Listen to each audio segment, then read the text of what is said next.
Meaning of ides. Ides. Ides. Ides. Ides. Ides is a term used in the Roman calendar to refer to the 15th day of March, May, July, and October, and the 13th day of all other months. This was an important date for various religious and political ceremonies in ancient Rome.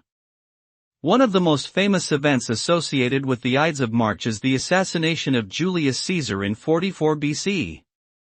While the term Ides is not commonly used in contemporary English, it has become synonymous with the notion of a fateful or ominous day, thanks to its association with this historic event.